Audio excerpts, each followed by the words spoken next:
Why your third eye always on me? I'm stacking green just to feed the team. My boo, she know that I'm king when chasing my dream. These niggas it seems I rip them, trash them, then put on new jeans. Man, see the problem is, man, you know, I keep it 100, man. Yeah, man, like if I got it, then you got it. Yeah, man, but if I got it, then I'ma give it. You feel me? But I definitely got you through the ride, man. Let's get it, yo. I'm really getting tired of ungrateful ass niggas. They really about to turn me to a hateful ass nigga. Like I was never there when you never had figures. Pull triggers for you niggas when you caught up in the trenches. Man, I really don't get it. I don't know what's going on, but I really don't feel it. Niggas really know that I've been there from the beginning, but the more I see niggas side switching, make me wanna bring it closer to the end, and that's why I can't fuck around with these niggas. I'll fuck around with my hoes. You are listening to BeExposedRadio.com.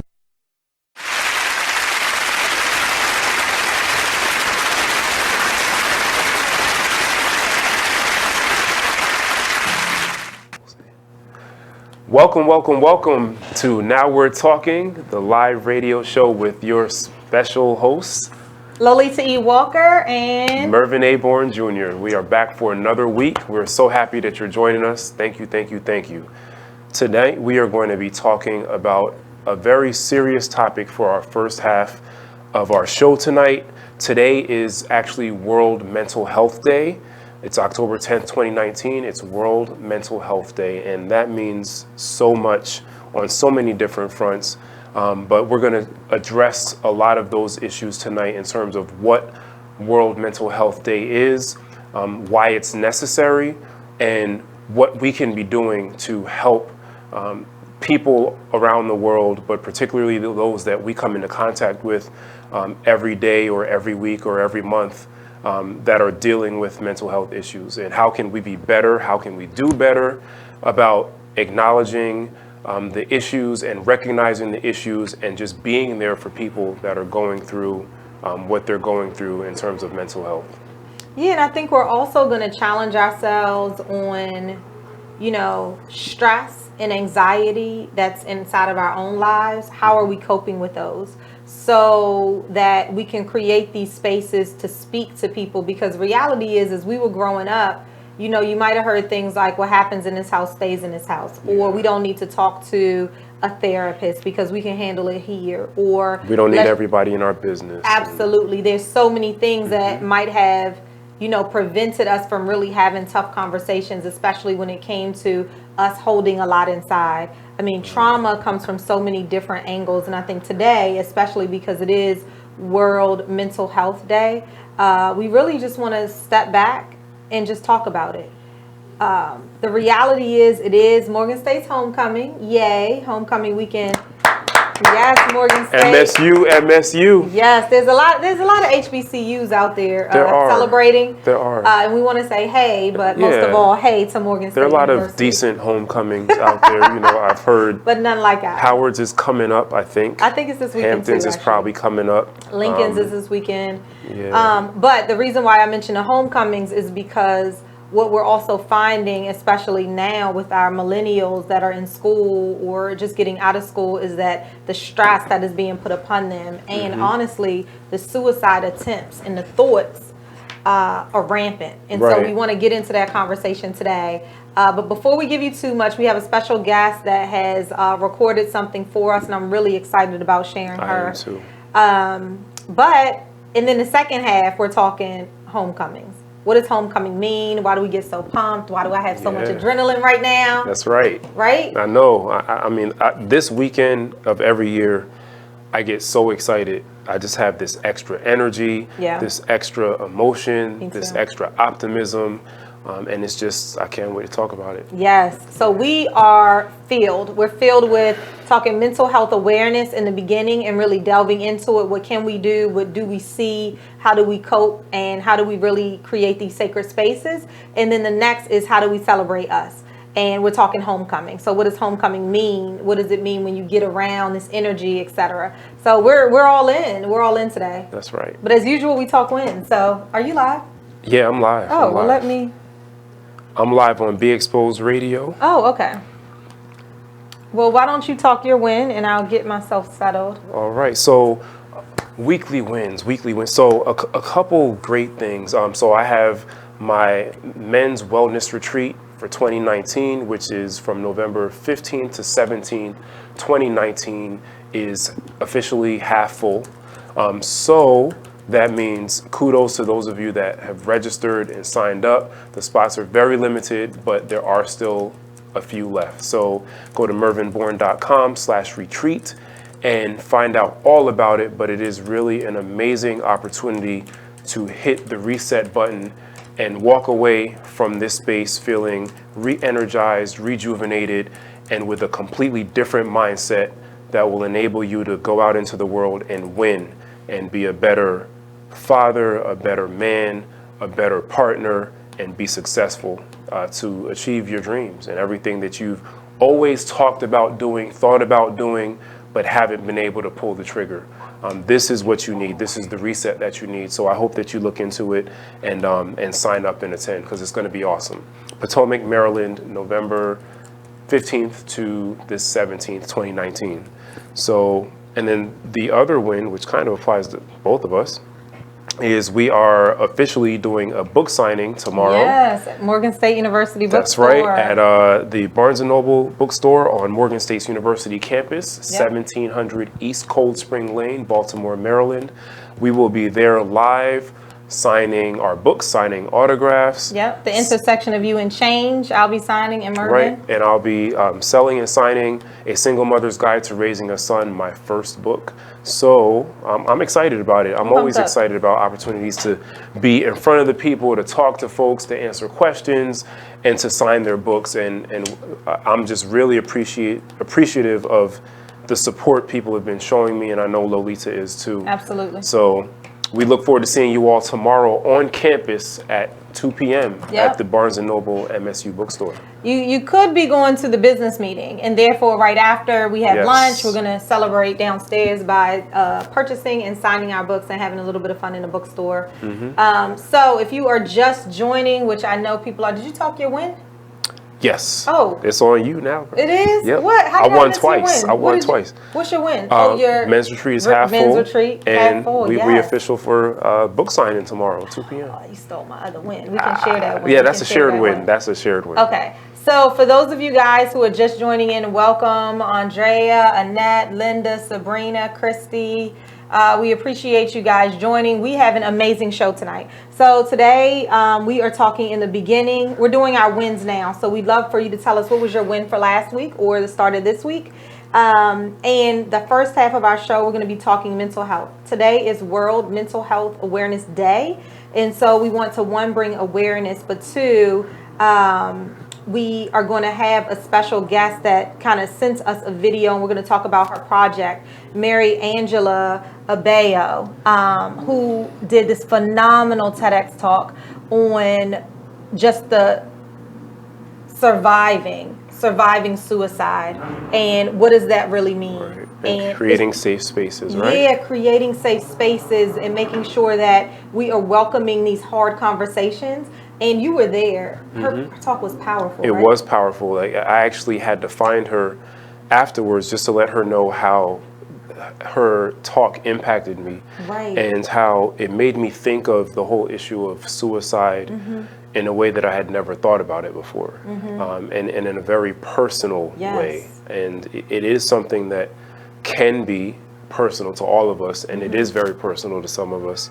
But it really was eye-opening, and the more I looked into it, the more research you do into it, you realize how prevalent suicide actually is. And the thought of suicide, and how we can intervene, or how we can kind of take a look and say, hey, are you struggling with something? For those of you who are just joining and might not have heard the beginning of what we were talking about, just really history tells us, especially in our culture, that hey, you don't need to go see anybody to talk about it. You could talk to me right here. Or what happens in our house stays in our house, and not really fostering discussions with a therapist. And so we just want to open those gates tonight while we have the forum to do so, and also the resources to be able to do that. I love her project, The Faces of Fortitude, and really portraying through pictures the faces of survivors and those who are impacted by suicide. So we'll get into that. I'm really excited to talk it. But as in the second half, we're going to be talking homecoming, right? Right. It's Morgan's homecoming. We're celebrating 20 years. Yes. 20. Can you believe it? I don't. 20 years Because strong. it feels like I just finished. So Really? yeah, I do. I feel like I just finished. Yes. We get so Graduation pumped. was a couple years ago. Yeah. So for me, my win, what is my win? I mean, I've had a couple of wins, but I think the largest win is that I started my 4-part series. I'm about to be on number 3 on Tuesday for just opening up the conversation. It's $50 for 50 minutes, and we've been talking all things like leveraging the power of your voice, what is fear, and kind of going through those. So I have 2 more. I think that is just really starting that series every Tuesday in October. Tell them about it. Like, what is it? When you say a 4-part series, what is it that you're doing? So I will be, if you're interested, you can go to lolitawalker.com, and it's 50 minutes, and we're talking about a certain topic. So we talked about fear already, just being handcuffed by fear. What does that mean, and how do you get out of it, right? So we did that as a group session.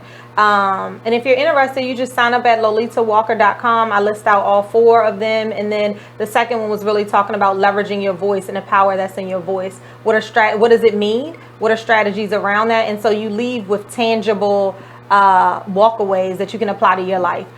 Showing up and showing out is our next one. What does it mean to really show up? And how do you show up when you don't even feel like showing up? What does it mean? And then the last one is all about goal setting. So we have 2 more Tuesdays that's left. So I would love for you to join in on the conversation.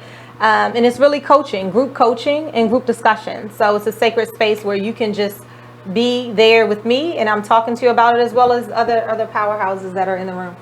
Awesome. Yeah, that's my win. Good. Excited. Good. Yeah. Good. You excited about the show today? I'm very excited about the show. It's we're talking World Mental Health Day. Today is officially World Mental Health Day. And so mental health awareness is something that is being talked about on a lot of different fronts, all over social media, on the news. And it's a good thing. It's not something that I anticipated was coming up. It kind of actually was sprung on me that today is World Mental Health Day. And then when I started looking into it, I realized that there's information everywhere.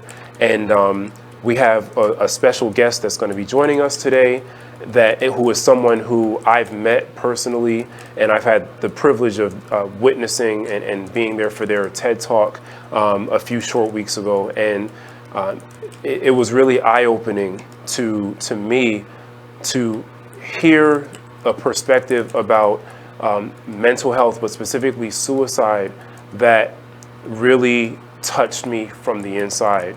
And I really didn't realize that how prevalent suicide was. But the other thing that I think is really important for us to remember is that it's not always something that affects adults. Absolutely. Or people who are like working people that are stressed out with families and children, and people who you would think automatically have all these reasons to be stressed. But the reality is that children and teenagers think about and actually do commit suicide every single day in every country in the world. And their thought processes, their concerns that they're going through are just as serious to them as they are to us in terms of being an adult. And in terms of the mental health issues that adults deal with, a lot of teenagers deal with the same mental health issues. And we really need to do a lot better, myself included, about being a part of the culture change that allows us to speak more freely about mental health issues, that allows us to deal more upfront with the stigmas associated with mental health, and to combat some of the stereotypes and the bad advice and the misgivings that we've been given, perhaps growing up, about mental health. So, there's a saying, when you know better, you do better. Yep. And so this really needs to be the season for all of us of learning better and doing better and spreading the word. So Absolutely. I'm looking forward to tonight's show. I am too. When we're back, we are going to be first hearing from Mary Angela, who has left us an amazing just voice message. She couldn't be with us today because she is double booked. She really wanted to be here, but we are going to play a couple of pieces of her TED Talk, and then we want to just have a conversation around that. I mean, I know just being still active on Morgan State's campus and hearing from so many folks that are affected by students right there on campus who have attempted suicide or who have thought about suicide, it's just so remarkable. So, when we're back, we're just going to definitely talk about that. So stick with us. We'll be right back with more Now We're Talking. And go ahead and share the page if you're watching. Absolutely. Share.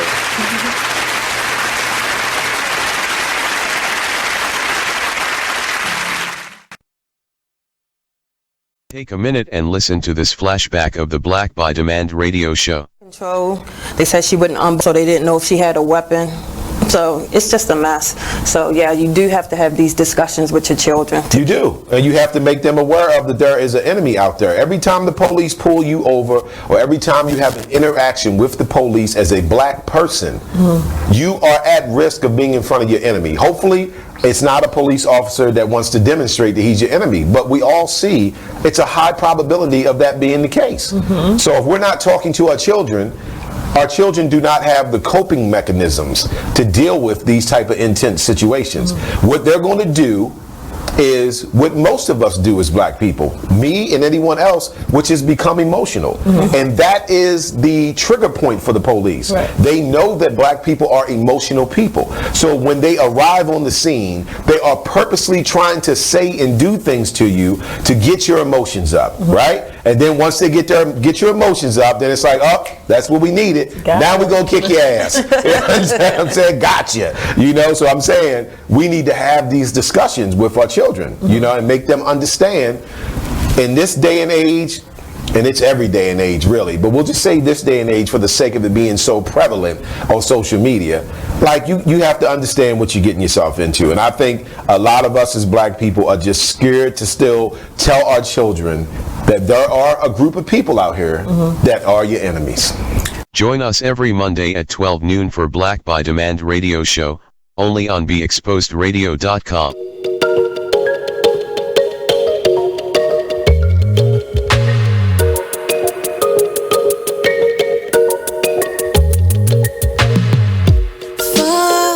This unknown to find who we really are.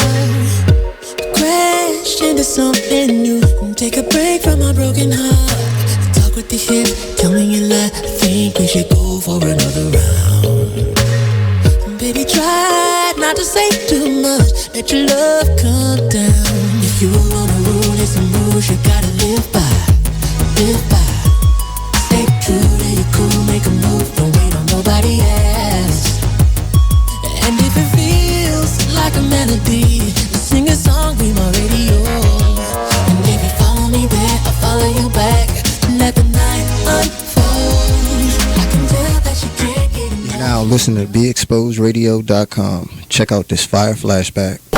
We need to relearn what it is to be these bosses and how we conduct ourselves as business-minded individuals and just people in general. I let my gut, and if I call it gut or God or whatever, I'm led by that energy. I know where it comes from. I know where it's, taking me, and you have to figure out what is important to you, and don't play this game. It's a game that we've learned to play, this chess game, and life is not a chess game. Life is real, bones, flesh, blood, decisions. Make sure you check out the Artist Exchange Show every Monday and Friday at 2 p.m. only on BeExposedRadio.com. You are listening to BeExposedRadio.com.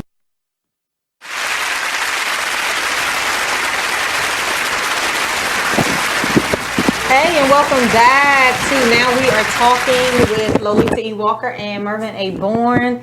It is homecoming weekend. We are so excited, but we are first starting our show with a really serious topic and really inviting everyone just to sit and listen in. Listen in, because we're hoping that you walk away knowing that today is World Mental Health Awareness Day.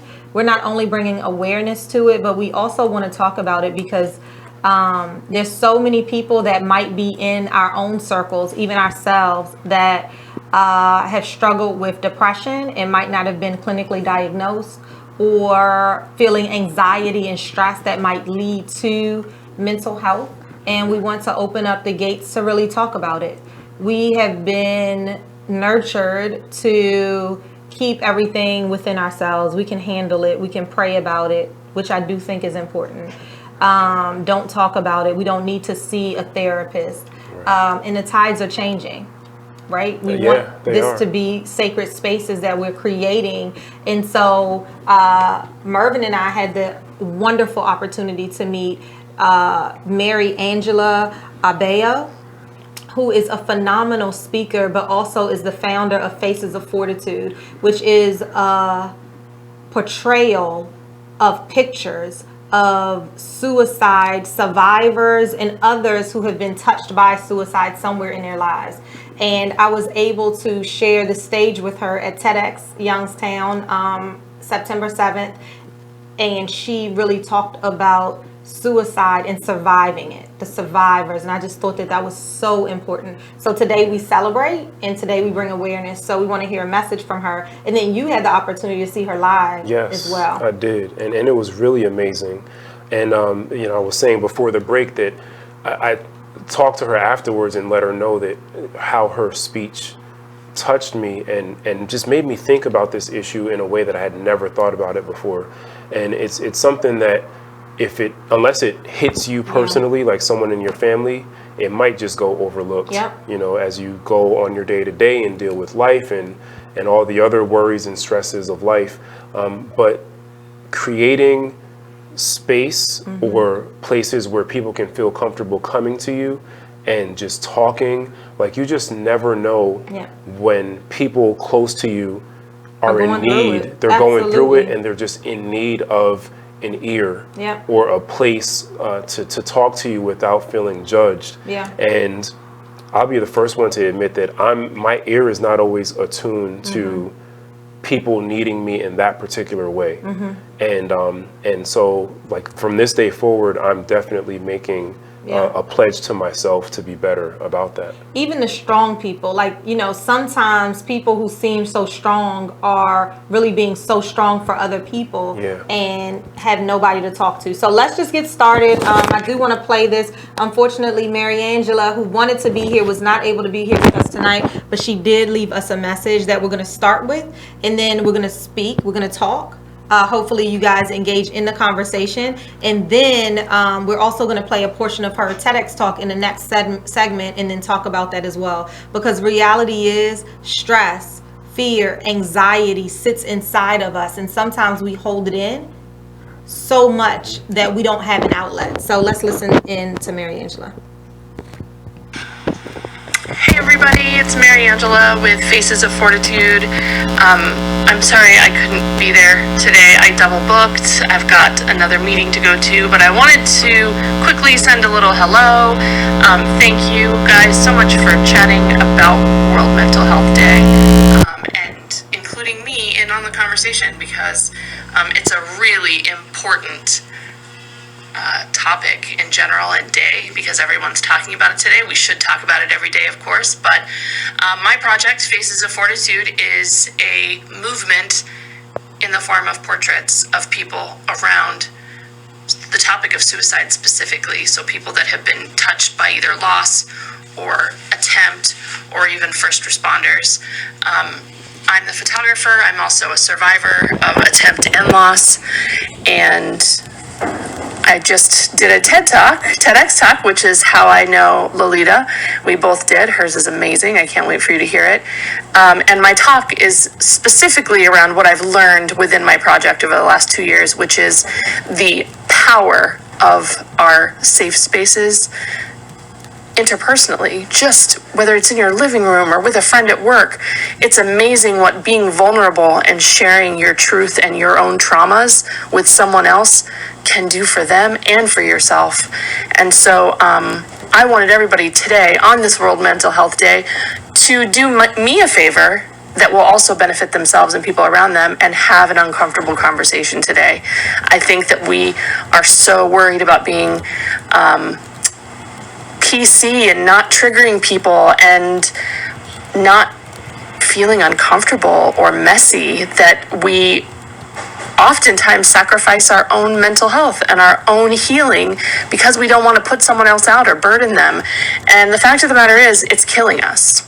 So that's what I would love to have the conversation be around today, is why aren't we putting ourselves out there? Why aren't we having conversations in normal speaking voices, not whispers in the shadows, about things that are difficult around mental health and mental illness? So thank you again for mentioning my project and for starting the conversation and for having an uncomfortable conversation today.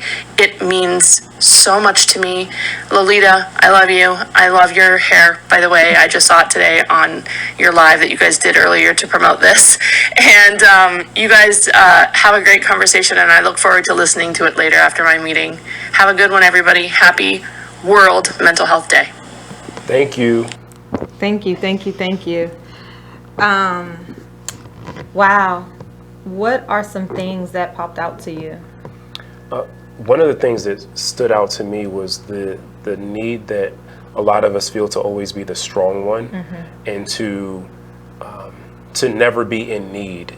And you know, I know people who they're extremely giving of their time, their effort, their energy, always doing for people, but have a really hard time accepting help or admitting that they need help, or admitting that they're just going through something. And just sometimes we feel the need to always put up this front, like, we got this, we got everything handled, we don't need anybody, we're not, you know, we're not sad, we're not down. And you know, I think that the more mature we get, the better we should be at accepting that we don't have to do that. Like, no one is invulnerable 100% of the time. And part of being human, a part of the human experience, is that we have a range of emotions, we have a range of feelings, and we don't always have it all together. And sometimes we're just we're dealing with something that we don't quite know how to deal with. And then other times it might be something that's outside of our control, like it might be literally a medical or mental health issue. And there's nothing wrong with that.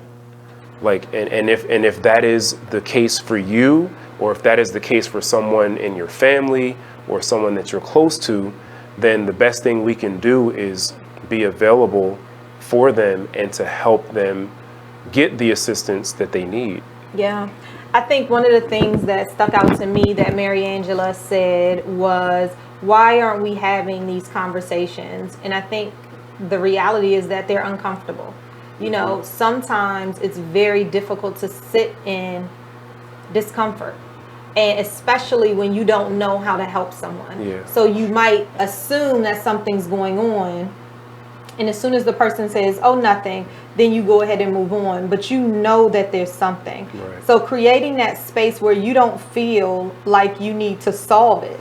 And I know sometimes I'm challenged with that as well, is you don't need to solve it. Sometimes people just want to talk, and your job is not to solve it. Your job is to create that space that allows them to talk, but then also be comfortable enough to say, hey, I really think that you might want to talk to somebody. Have you considered speaking to someone?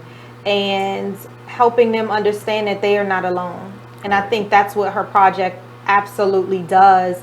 For those of you guys who are just joining us, I see a couple new people on. Thank you for joining.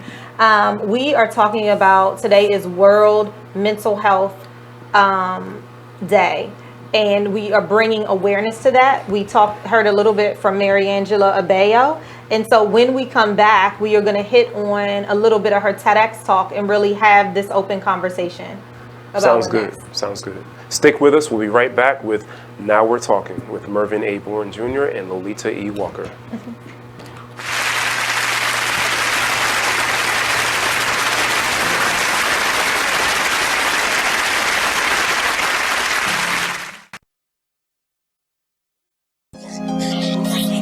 White keys only have this bitch jumping. Okay. If I sit around, hold up. Look. If If I sit around, if I sit around, if I sit around, hold up. Yeah. Rebel rap. Let's do it. If I sit around, I'ma smoke some more. Wasn't even thinking about smoke before, but I'm in my head and I'm in the bed. Don't know who I am, like I'm wearing a mask. Working mode, tell them where the cash. If you wear the cash, tell them where the cash. If you playing for you, gon' run it back. Don't make promises, but I promise that. Don't promise me, cause I ain't into that. Fell in love with that and got hurt from that. That was all over and the curtains back. Can't see you not noticing that. I'm letting it go, it ain't holding me back. Yeah, I'm on dice, but ain't come for the crack. Drinking with uncle, we only do jack. How I'm alive, I thank God for that. Praying about it, things getting better. Open it up with my name on the letter. Why you crazy about it? Saying whatever, you shy to be you. You know you gotta be you. Sometimes I need privacy too. Yeah, you know I ride. You know I ride, and you know you ride for me too. Yeah, you know I. Look, you like getting that hit for real. When it's me and Murray, just us, we chill. I'm in a rush to get off to get you. Never ever had to floss to get you. Pay the dues that it cost to kiss you. Rug burns on the carpet with you. Oh yeah, yeah, yeah. Come on, dog. Throw this in there. Had to dedicate this to the homie out of New Orleans. Break. Said she wanna bump that. Listen to this flashback of Skyline Radio Show. So where we at? Where we talk about the effects and what's going on in these schools, and what people don't understand. Just real briefly, I just want to talk a little bit about what people say bullying is or is not. So bullying comes in many forms. It's a teasing, it's the cyberbullying, it's the texting, it's the phone calls, it's the posting of pictures and people's personal information to pretty much cause them harm, to have them feel insecure. It's the sex assaults that people actually put out there. There are physical assaults, and there are mental assaults and emotional assaults. And what I like to remind individuals that any aggressive behavior towards anyone that is unwanted and unwarranted, and an individual asks you to stop. Let's stop there. Stop. And they should be respecting that. Respecting that and respecting yourself, because when you're able to respect another person, you're able to respect yourself. And the way that you're able to show that respect is that you know that you have a gift and you know you're uniquely made and that you matter, and then you also acknowledge that the next person beside you matters as well. Right. You know, and we lose that sometimes. Bullying is a behavior that underestimates the lives and legacy of you. I'm sure that when they was bullying me, and I'm sure when they was bullying you, they didn't understand who you're going to become later on. I didn't know. Right, because I'm popping. I can't All right, let me tell you, all those people who felt like they wanted to say whatever to me, look at me now. It's like, no, y'all don't understand, but I've been through some things, okay? And you know what? No. I applaud you and I salute you, because a lot of times we do not take the time to say, I'm okay, and I'm okay with me, and there's nothing wrong with me, and I'm amazing, and I'm blessed, and I'm strong, and I matter. Join us every Wednesday at 7 p.m. for Skyline Radio Show, only on BeExposedRadio.com. Long live Pop. Y'all can go ahead and cry now. I'm gonna show these niggas what to do at one of your beats, man.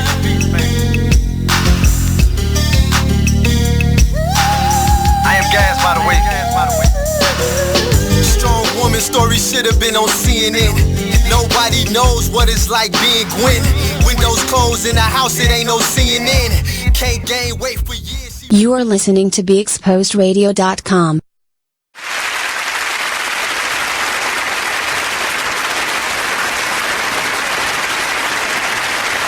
Welcome back. We are so excited that you are here. We are here on October 10th. Today is World Mental Health Awareness Day, and just amazing that we have been blessed to be joined today by Marianne Abeo, who is a TEDx speaker on September 7th. She did her TEDx talk. We're going to play a little bit of it on a clip coming back. But what we have been talking about, for those of you guys who just joined, our first half is all about celebrating the survivor. And World Mental Health Day 2019 is really around celebrating the survivor of suicide and bringing awareness to suicide attempts and those who have survived suicide. So absolutely. Every 40 seconds, somewhere in the world, someone commits suicide. And for ages 15 to 29, suicide is actually the second leading cause of death, according to the World Health Organization. So this is an issue that is really, really serious. Almost 1 million people every year, over 800,000 people a year, die by committing suicide. So this is something that we really have to do our part as far as removing the stigma around suicide in general, but mental health specifically, and open up the doors for conversation. Yes, open up the doors for conversations and not feel like you always have to solve a problem. The key is letting a door be open and then sitting in that uncomfortable space so that then you can say, hey, I really want to go with you to get help. Hey, I really would love for you to consider this. So what we're going to do now is play 3 minutes of Mary Angela's TED Talk and then really have a conversation on it. So listen in. Here you go. It's June 2007. I'm at the Atlanta airport, and my layover that was 3 hours has just been delayed to 6. So I need to get a book or a magazine, something to kill the time, right? Actually, I could call Jimmy. He doesn't live far from the airport. He could come for some coffee. He's just been a lot lately. Do I really want to deal with all that before my trip? You know what? I'm going to call him on the way home. He doesn't even know I'm here. It'll be easier this way. I just need to avoid an awkward conversation with him. 10 hours later, my family and I arrive in another country. We get to our hotel, and I turn on my cell phone. Call home. Text us. Something's wrong. I called my sister. It's Jimmy, she said. He's gone. Our little brother, at just 26 years old, had jumped from the window of his office building in downtown Atlanta to his death. My mind spun. I was just there. That was only a few hours ago. I could have called him, but And then an emotional fog rolled in, and all I could see was the intricate design of the hotel room carpet. And I could hear my daughter's voice. Mama, are you okay? What happened? Before something like that cracks your entire foundation, it's hard to believe that you'll ever feel that kind of pain in your lifetime. But here's the thing, I had. My brother's suicide immediately brought me back to the point in time that I also wanted to die, all because I was unable to have a painful and difficult conversation. My little brother was 11 years old the day he saw my limp body carried into an ambulance. I was sexually assaulted that day, and I came home and took every pill I could find in the house. Imagine how scared he was, hearing words whispered like stomach pump and epicac. He had no idea I was trying to die that day. He didn't even know what suicide was, because there were no conversations with him about it. Not one word was uttered in my family about what happened that day. Why didn't I talk to him? Maybe if he would have known that I was also in that dark place, he would have thought twice before taking his life 15 years later.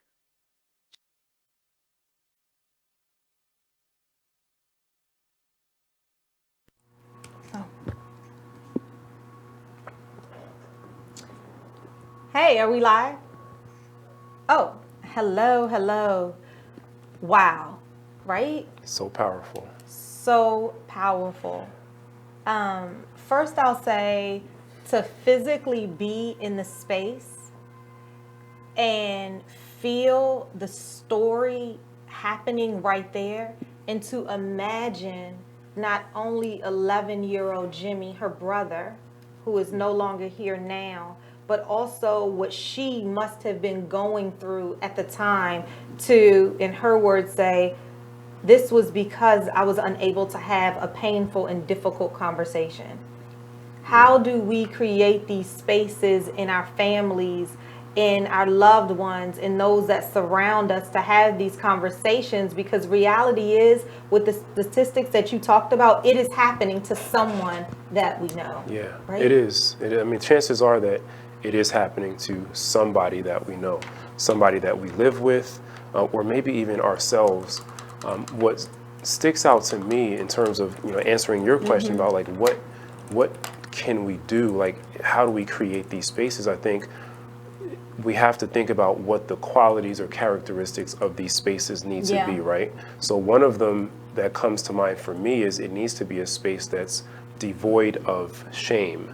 And I think that a lot of what prevents us from talking about mental health, that some of what might prevent people from talking to us about it if they're going through things, is the fear of either being shamed, or maybe it's a self-imposed shame. But I definitely know that, and I know this better now as I've matured, I do have a responsibility to not be a source of any shame whatsoever for someone that's dealing with a mental health issue, or someone that might not even be sure if they're actually dealing with a mental health issue, but might just need, again, a safe space to explore that, to talk about how they feel.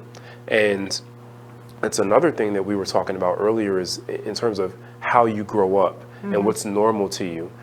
For a lot of our families, talking about your feelings is something that does not happen, or even worse than just not happening. It might be something that's actually frowned upon or discouraged. And so if you're raising children, or if you are in a house with young people, I think we need to be doing the opposite, right? Yeah. And, you know, teaching young people, teaching our kids that there's some kind of shame attached to expressing how you feel. Whether you're a boy or a girl, a man or a woman, there really should be no shame about, you know, just being open and expressing how you're feeling in what should be the comfort and safety of your own home. Right. So how do we create these spaces? I think, you know, we like to leave people with tangibles, and I think one of the things that you could do is have family meetings, right? Create an openness. Every Friday night is going to be family meeting, and everybody's going to go around. Let's talk about, how was our week? Was there something that was bothering you this week? Make it okay to talk about things, and then allow everyone to help you on how you can get through that. And it might just be talking about it. So that is an option that I know when I was growing up, we had family meetings, and it just created this openness where, hey, I could talk to my mom and dad about everything. Everything. Even sometimes people say, you talk to your mom about that? Absolutely. Absolutely. Because there was that space that was created of openness. That's really cool. A lot of people don't have that. Now, in retrospect, if you had to think about it, what would you say made you comfortable enough to actually take that seriously and talk about what was going on with you? Because I thought that they would put out things that I'd be like, okay, I guess that's okay. Or ask questions. You know, if there was a question about sex, for instance, that they would ask, and they would see, I don't know, I'm feeling a certain kind of way, then they would talk about it. And it became okay. And I think that because I was raised like that, even what was uncomfortable was comfortable. It was already comfortable because there was that space. It didn't feel uncomfortable until someone might be there and they would say, you talking to your mom about that? And then they will absolutely say, absolutely. Absolutely, we're talking about it. So, you know, I remember birth control being a topic, and what do you think about it? Yeah, I mean, it was just very open, and I appreciate that. And I want to have that with my son, you know, and everybody doesn't have a household like that. I'm not suggesting it's always the best thing. For me, it was the best thing in the environment that I grew up, and I'm so grateful for it. But everybody might not have a mom and dad at home. You don't have to in order to have these conversations. I think the sacred spaces that we're talking, that's one option. Another one is if you see somebody at work that feels like they're struggling and they're not them, ask them, are you okay? And really be available for what the answer is, right? Like be available to stick around for the answer. Absolutely. Not like, how you doing, and keep on moving. Right. Because, you know, we've all done it in terms of asking someone how they're doing. Be like, damn, are they really You're moving 100, you're right, you're moving 100 miles an hour as you're asking them. But particularly if it's somebody that you call your friend, right? Somebody that you're supposed to be close to, then part of our obligation as friends is to be there for people, right? And that doesn't mean just in times of like partying and having a good time. Like that also means times where the person might need you to sit there and listen to something that might depress you, or something that might be difficult to hear or difficult to talk about, you know, or something that might even trigger negative emotions or feelings for you. But that's what friendship is, right? Yeah. So, absolutely. or at least that's what it's supposed to be. So, I think if we all be more conscious about how available we are to each other, then that will go a long way. Absolutely. And I know we didn't listen to all of Mary Angela's conversation today, but I did put on, at least mine, and we'll put on to the bigger page, what the website is to her total TED Talk, which at the end she challenges us with creating these spaces. So it's only 13 minutes. I encourage you to watch it. If there is someone that is struggling, I encourage you to send this to them so that they know that they are not alone. And it's okay. So we haven't heard, I see a lot of people on, which is amazing. If you have any thoughts, please send them in. We are going to talk a little bit more about this here, and then we're going to homecoming because it's homecoming season. Right? So when we're back? Yeah, when we're back, you're listening to Be Exposed Radio. Now we're talking with Mervin A. Bourne Jr. and Lolita E. Walker. Stay with us. We'll be right back. All right.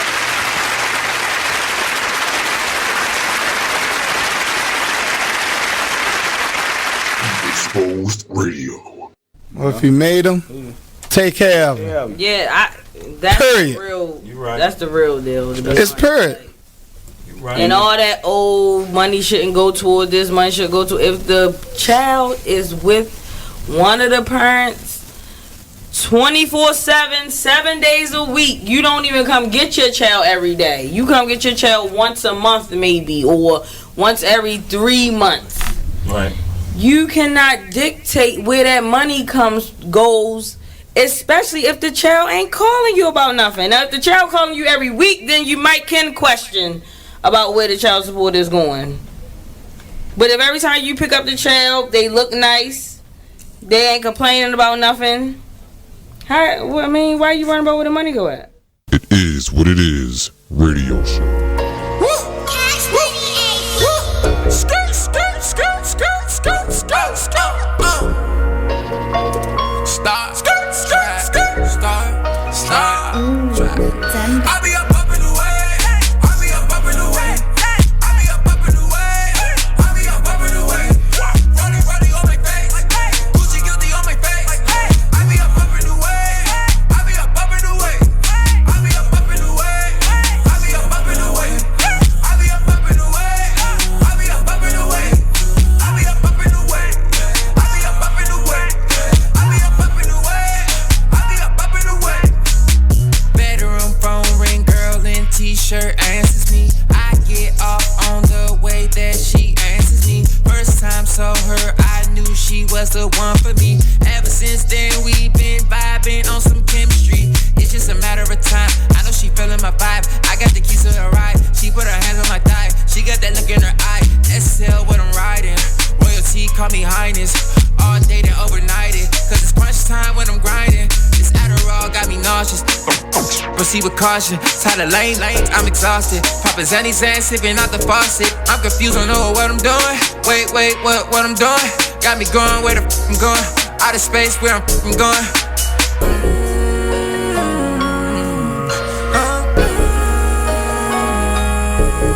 Wait, where I'm going? Wait, where I'm going? Out of space where I'm going. Out of space where I'm going. I'll be up in the way. You are listening to BeExposedRadio.com.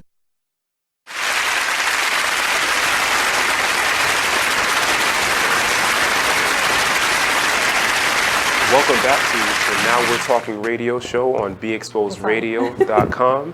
Thank you so much for joining us. We are live every Thursday from 7 to 9 p.m. Eastern Standard Time. I am your co-host, Mervin A. Bourne Jr. And I am Lolita E. Walker. Happy Thursday. Happy Happy Thursday. Today, October 10th, 2019, is World Mental Health Awareness Day. And we took the first half of our show to really bring awareness to mental health and really challenge ourselves to create these open spaces. So we love to leave everyone with a tangible, but for those of you who just joined, hello, we see you and recognize you. What you've missed, and you can definitely go back and take a listen to, is we heard from Mary Angelo Abeo, who is such a powerful speaker and is the founder of Faces of Fortitude. And I'm so blessed to have been able to meet her as we both did a TEDx talk just this past September. But hers was so powerful to touch on today because she is talking about how to celebrate the survivor. And the theme for 2019 is all really about bringing awareness to suicide. Yes. Right? Yes. And so we listened to 3 minutes of Mary Angela's talk, and it was so gripping and so powerful. And what we really walked away from is to really have these uncomfortable conversations. So that's how we start our H. Have uncomfortable conversations. They might be painful and difficult, but we want to challenge ourselves to create that space to have those uncomfortable conversations. The E is really for expressing yourself, right? Yes. Yeah, absolutely. It's critical. And that can be the first step to seeking help, or really even articulating what you're feeling inside, right? Expressing yourself, whether it's journaling, just getting it out from inside of you where it's been kind of hidden and bottled up. Ask is the A. Ask to go with somebody to seek help if that's what you really believe that they need. Because sometimes someone just needs you to hold their hand and walk with them. I had a friend, a really close friend, who said, you know what? I really think I'm struggling with alcoholism. It's over and beyond what I would want it to be. And I remember saying to her, I'll go with you to a meeting, right? Let's go. When is the next one? I've looked it up, like, let's go.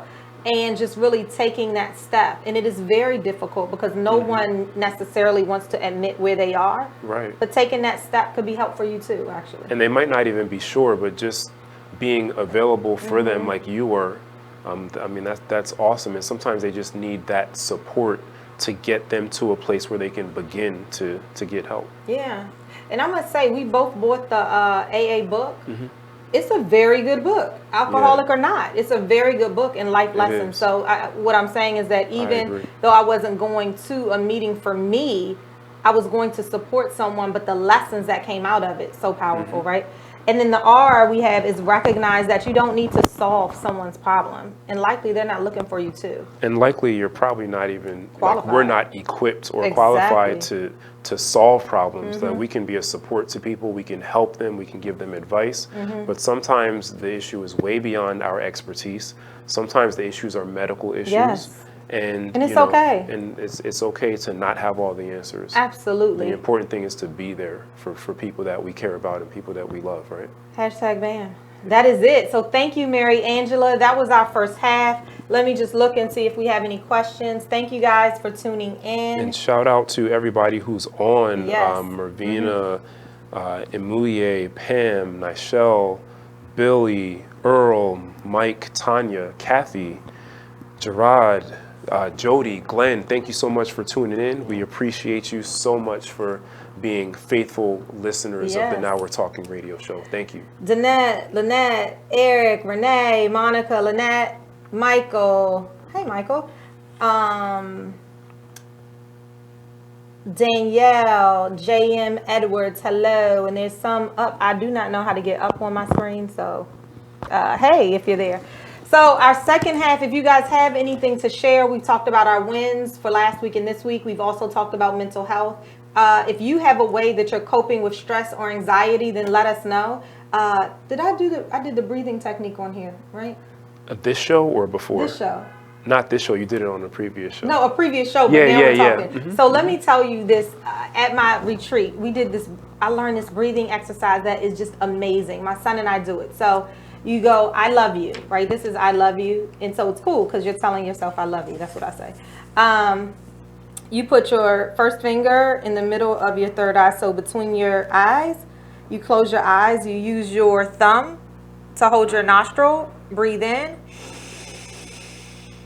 Hold it. Breathe out. You switch to your pinky.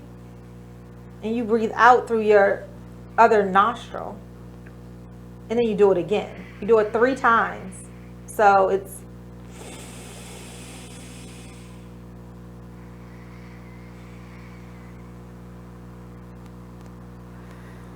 Can I tell you? That is a life changer. It's a game changer. Yeah. Doesn't it feel good? It does. And focusing on breathing, which is a big part of meditation, is just being conscious of your breath and your air. It is life changing. It is. And it's something that you really don't have an appreciation for or won't understand unless you actually do it. Yes. And then doing it every day intentionally, you have no choice but to alter the course of your day. Yes. And it just brings oxygen and awareness to your left and your right side of your brain. And it is just so relaxing, and you got to try it. Just try it. It just it wakes me right up. Yes. So try it and make it a nighttime routine. I do it with my son at night, and it's great for focus and just going to bed and freshening up. So there's your takeaway for today. Yeah. So for mental health. And just to recap, the reason why we're talking about mental health in the first place is because today is World Mental Health Day, and there are a lot of really startling statistics about mental health and especially suicide that we all should be aware of. And one of them is that every 40 seconds, someone somewhere in the world commits suicide. Another one is that every year, over 800,000 people die by suicide. And then specifically regarding our young people, between the ages of 15 and 29, suicide is the second leading cause of death amongst people in that age group, 15 to 29. So it's something that we should be talking about more, and creating safe spaces for, even just as a first step, for people to be comfortable enough to speak to us about what they're going through is a very critical step that all of us need to take immediately, because it really can be a life or death situation for people that are close to us, people that are family, people that are friends, people that are trying to reach out to us. And I definitely have been one that has not always known what to do, has not recognized that there is even an issue with somebody that's close to me, because I just wasn't informed enough. I wasn't educated enough. I didn't know enough. And so I am taking on the responsibility more and more every day to become more aware and become more knowledgeable. Absolutely. I think I say this Be Free creed all the time, and I think of it right now just to really allow spaces that allow people to feel free and be free. And as Mary Angela talked to us about earlier in the segment, is that a lot of this keeping things in is really that you feel unable to express yourself and unable to, let me get her quote exactly before, unable to have a painful and difficult conversation with someone or feel that it is available for you to have that. So I'm going to say the Be Free creed. I've said it many times on the show before, but it is: believe in your strengths and open your mind to now explore. Expect moments to have meaning, which propel you to soar. Face your fears head on, yet hold them at bay. Release what is not progressing you on today. Experience the unexpected, which you would normally let pass by, and then embrace the renewed you who is now free to fly. Be free. And I feel that always gives me strength to know that I do have wings beyond the situation that I'm sitting in right now. That it is okay, and I want to be free and experience all that is there. So I want to create those spaces that allow other people to feel that way. So that's what I do. And I'm just hoping that you take that away today. That's incredible. Thanks. That was incredible. Thank you, if I must say so myself. Yeah. Thank you. So, all right. Yes. Well, if you want to see the rest of Mary Angela's talk, which is, again, so powerful, I've put the her TEDx link inside of the comments. Also, we'll put it on the Now We're Talking webpage after tonight's episode. And you can also go to facesoffortitude.com, because you would be remiss not to look at the pictures of the stories that are survivors. And you can also look on Instagram and Facebook for Faces of Fortitude. It's just a powerful project. So if you are a survivor or have been touched by suicide at all, please get in touch with her to be one of her amazing faces. The project is growing, and I love it. I think it's just so powerful and what we need.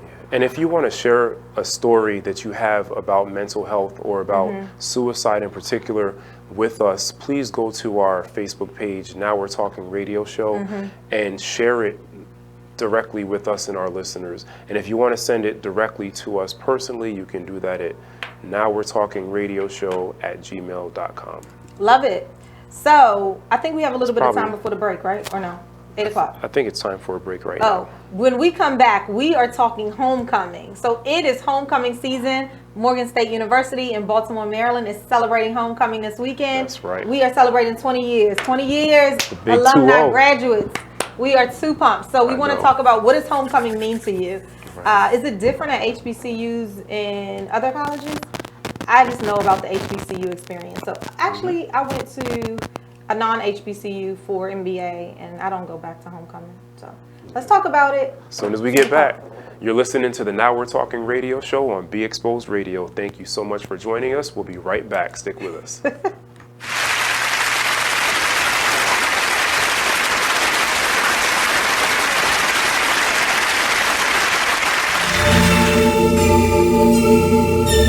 Like, the one thing you always gotta remember is people gonna try to project their insecurities onto you. But you can't listen to what them niggas saying. You gotta get out here and do your shit regardless. You gonna do what you love for the rest of your life anyway. So why not turn that shit into something? Be a man of everything you say. This shit bigger than me, man. Like, yeah, I'm good and all that, but you know what I mean? I ain't shit without y'all. So no matter what you up against, go hard. Don't matter. Can you imagine how really having nothing is? Stomach growling, you ain't got no food in the fridge. Surviving on a jail diet of water and bread. No father figure, that's cause my father dead. Mom's bringing different niggas in and out the crib. No money, so you seen it's less than all your friends. But it a joke because your mother was a crackhead. Older sister hoeing off, giving all her homies head. I could wait for your response, but they love to hear me talk, so I just wait for the applause. I always knew that I was great, I got them haters so appalled. I'ma make it out the darkness, and my word is my bond. Delivering these bars while I'm Coach, you gonna have my money today. Man, it is what it is. Then last week you told me your wife was cooking. Man, it is what it is. Then again, I don't think I want your wife cooking because you don't like it. Well, it is what it is. This Fly T Miles, also known as Tyree Miles, and Mr. Miles, the writer. Hip Hop K. Check us out every Friday on Be Exposed Radio. It is what it is, 9/11.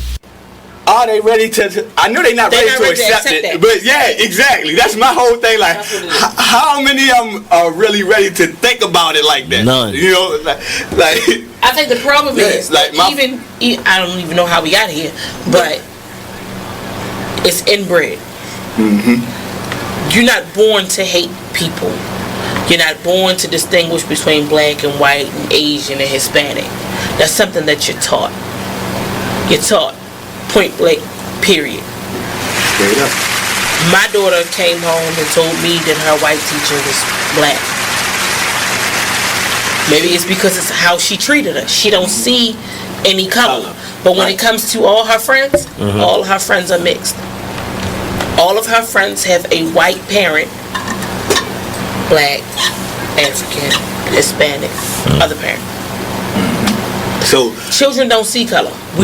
You breed your children. I'm not breed. Right. You raise your children to see that.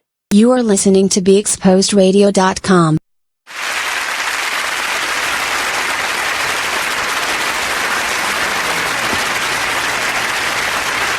Welcome back to the Now We're Talking Radio Show on BeExposedRadio.com. I am your co-host, Mervin A. Bourne Jr., and this is Lolita E. Walker. Hello, hello, and happy homecoming weekend. So our first half was about mental health, and we talked about that. Please go back if you didn't hear it. Amazing. So you take away some nuggets. You hear about Mariangela Abayo. So go back and listen to that. And now we are jumping to homecoming. It's homecoming weekend. It is homecoming weekend once again. I am too pumped. It is finally here. I've been waiting all year. I look forward to this space and time. Yes, I don't book anything. As soon as I know when Morgan's homecoming is, everything else has to make its way. That's right. Thursday to Monday, because you need that extra day. You got to start planning months in advance. I mean, it really is an experience. Like, I really do start planning in the summer for homecoming, because if you wait, you might be short. For everything. And a lot of people might be thinking, like, what are they talking about right now? What are they talking about? So Wikipedia defines homecoming as: homecoming is the tradition of welcoming back former students and members and celebrating an organization's existence. It is a tradition in many high schools, colleges, and churches in the United States, and no lesser extent in Canada. So, I will say the HBCU experience for homecoming is amazing. I look forward to it every single year. I think, what is it? I try to explain it to somebody. It is the energy. It's like reconnecting with people. It is, as soon as you hit the campus, you're hearing music, you're hearing people talking.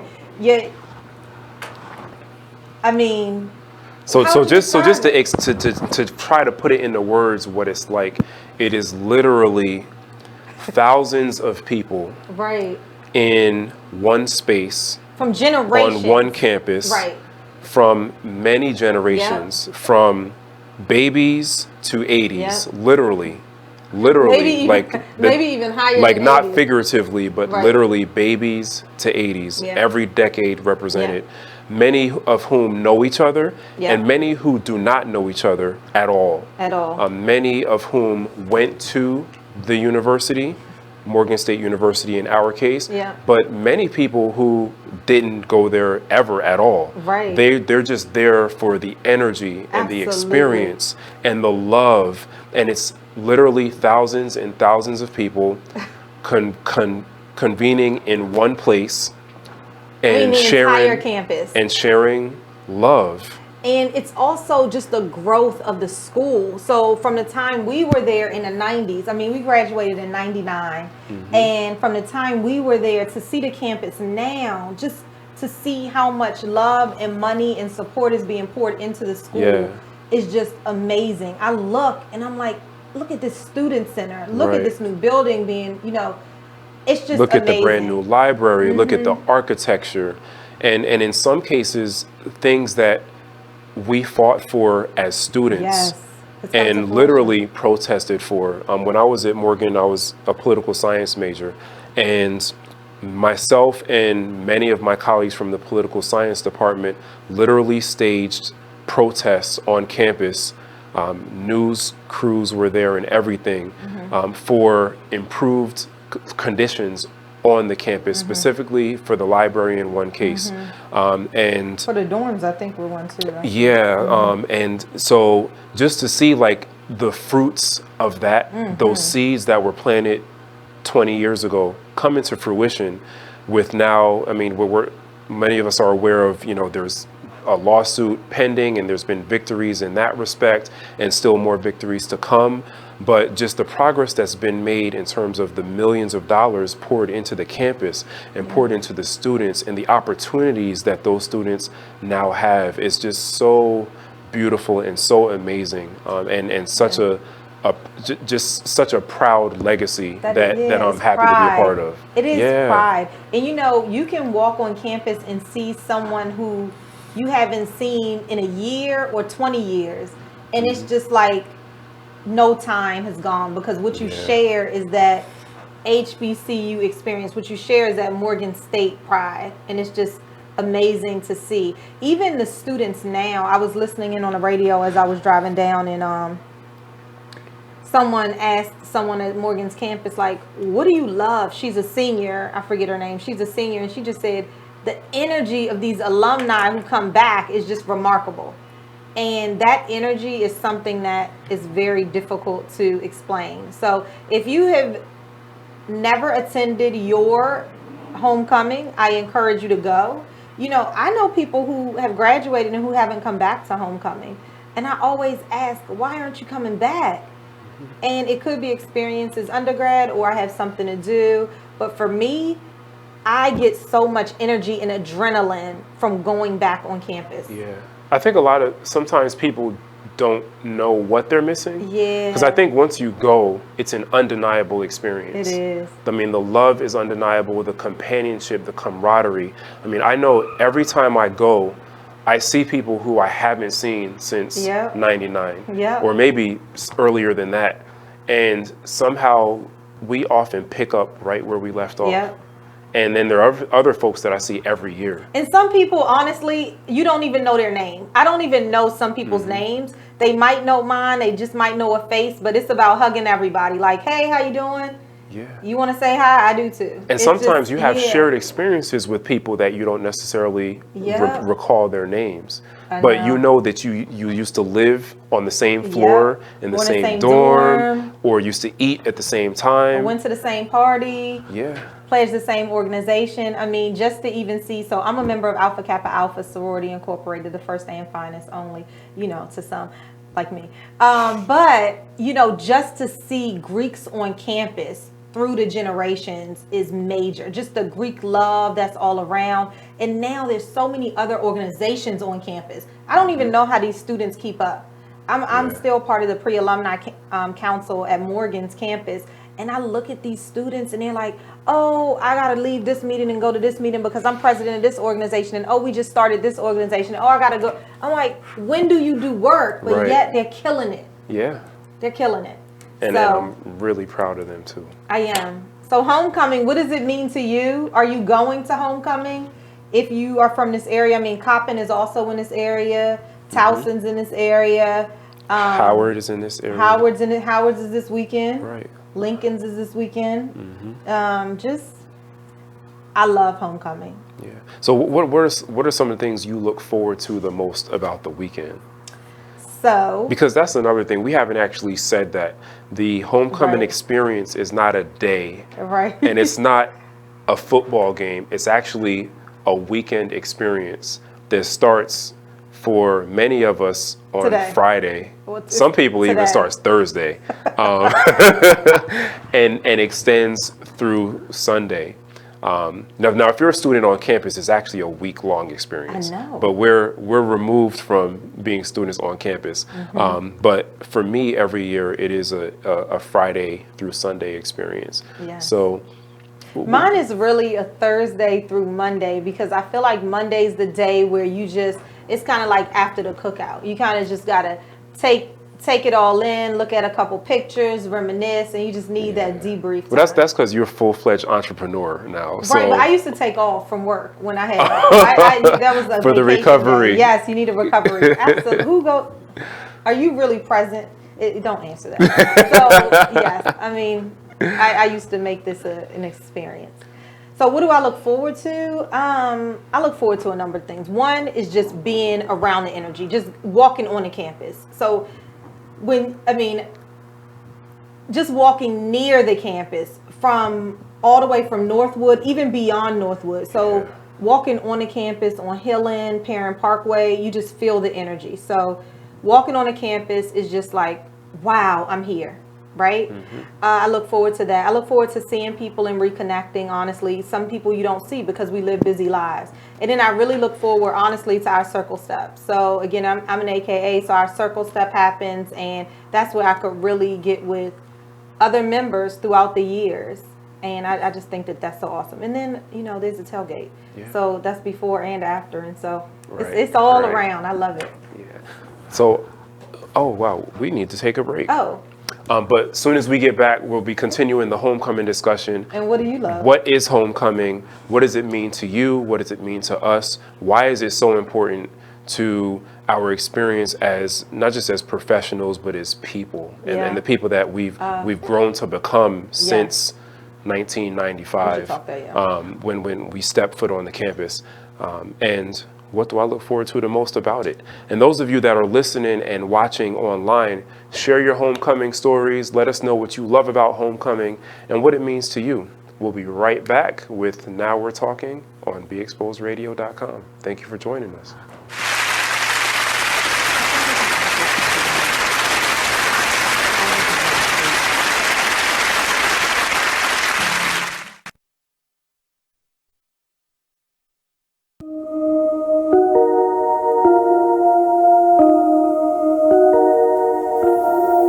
This is a Poverty ENT exclusive.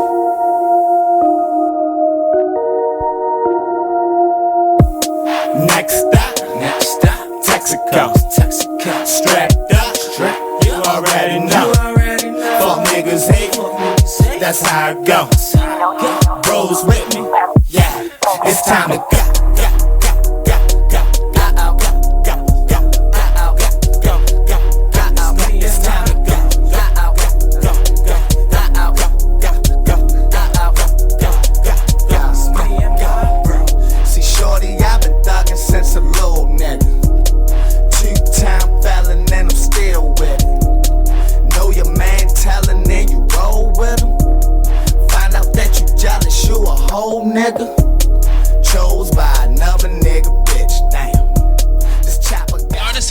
Radio show every Friday 7 p.m. to 9 p.m. every Saturday 12 p.m. to 2 p.m. Real artist, real talk, real live on BeExposedRadio.com. I was meeting with a friend yesterday, and I've gotten to the point where don't ask me a question because the truth is going to come out. And exactly. Just don't do it. If you ain't looking for the truth, don't come to me. Don't do it because I can't hold my tongue. And she wants to be this stylist, boutique, but you're not doing anything in that nature, and I can't take you seriously if you're not doing those things. And I understood why people didn't take me seriously because I found myself in somebody else's lane. I was good at what I was doing and what I wanted to be, but I wasn't doing it for me. So how can I ask you to take me seriously if I'm living in somebody else's shoes? And nobody can do what you do, and I think that that's a big problem that people face now. Like, you see what somebody else is doing and you want to do that when that's not your lane. That's not your lane. That's not what you're supposed to be doing. But it's popular, it's getting that person money. You are listening to BeExposedRadio.com.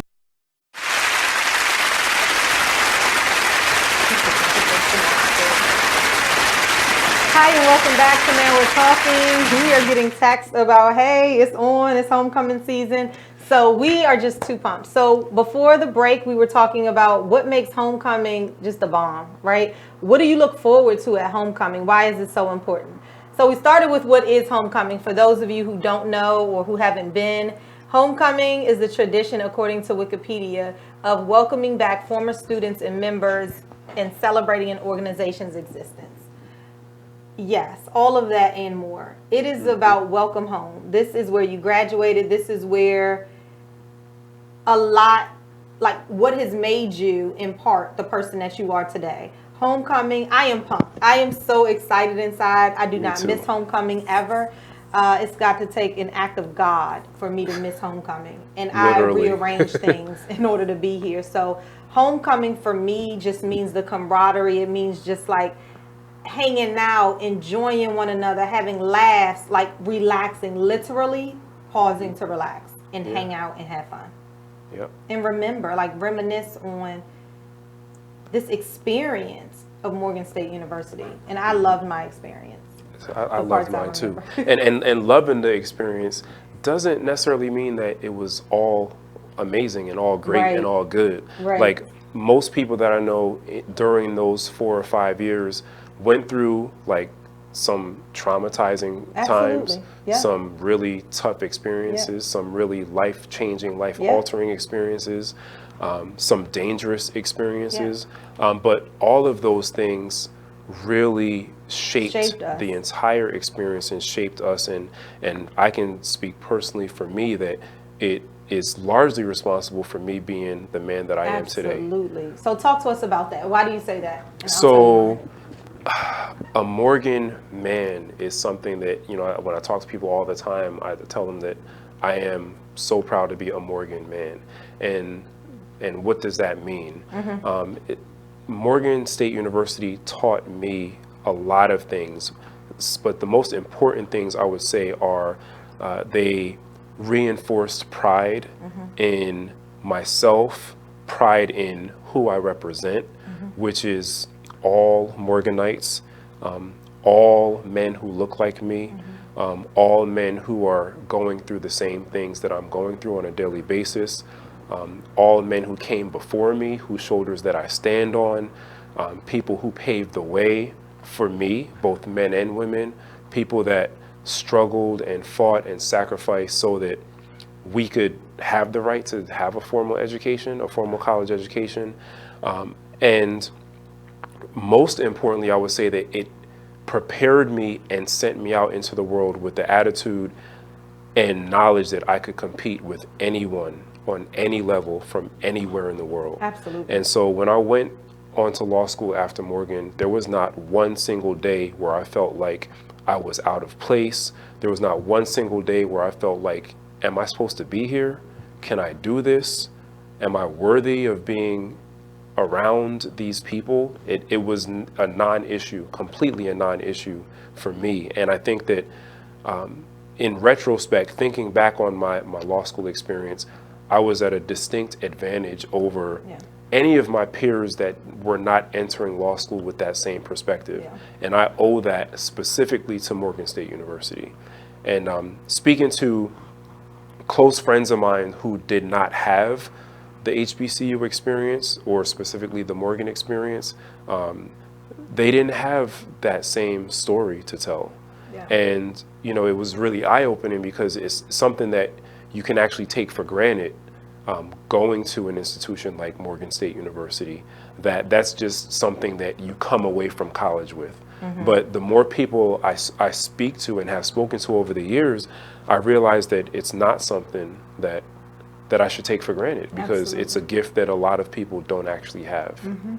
My experience at Morgan State University was one that I'll never shake or want to shake. I mean, what my professors poured into me and pulled out of me was some things I didn't even know I had in me. So I was an engineering major, an industrial engineering major. I lived on campus, so that's also a different experience than living off campus. And I can say that the people that were surrounded, that I was surrounded with or around, they pulled out of me. They expected greatness even when I didn't know I had the greatness in me. Likewise, I pulled out of them what they didn't know they had in me. When there was one person who didn't think that they could push anymore, we were there in order to pull that person up. So it was that support, but it was also my teachers pouring into me and letting me know that you got this. Why do you think you can't do this again? You got this, and just pushing me.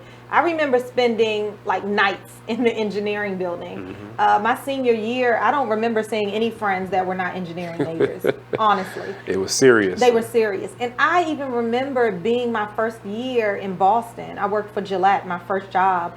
And I remember calling back my professors about projects that I was working on. And they're like, you got this. You're trained for this. Like, what is it that you don't? And really it was that confidence gap. But they prepared me in ways that I could look at peers and say, you weren't prepared like Morgan State prepared me. And I really think it's also because as African Americans, our teachers knew that you not only have to be good at what you do, but you have to excel and exceed the competition in everything that you do. So I want to start you off on this path so that you don't start at a disadvantage. And if there is a disadvantage, it's not because of what you know or don't know.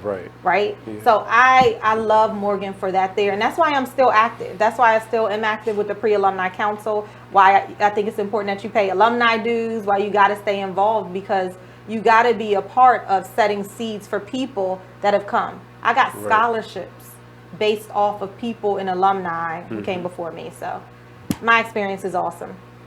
Awesome. And that's why I come to homecoming. I will not miss it. I don't care if I'm the only one walking by myself. I will be there because you'll see somebody. That's right. I mean, because you're never alone at homecoming. You could be, I mean, you might not have an entourage with you, but you're going to see people that you know. Somebody's going to come up to you and hug you and kiss you and be just as excited to see you, whether you remember them or not.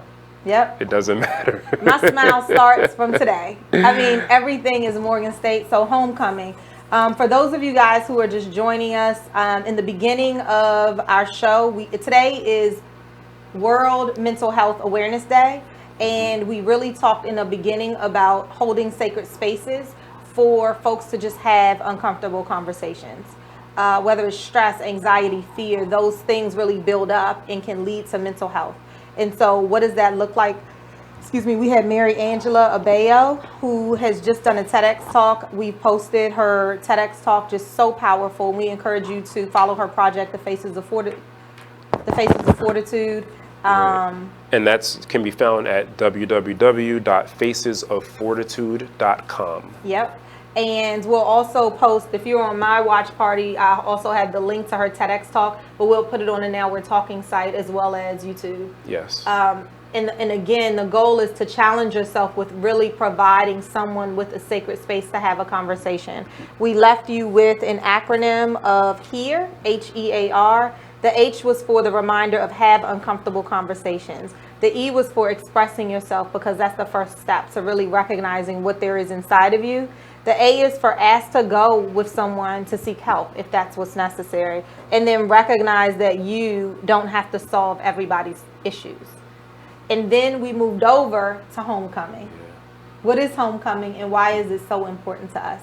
So we'd love to hear your stories of homecoming and what that means to you. We are pumped about Morgan State's homecoming. 20 years?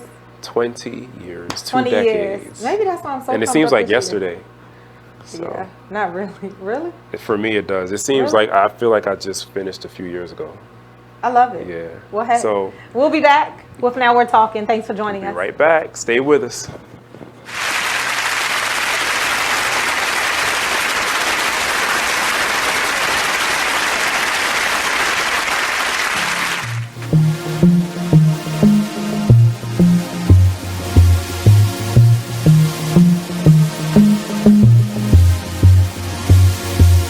Whatever happened to the times when we cared for one another? We shared the same respect. What is happening?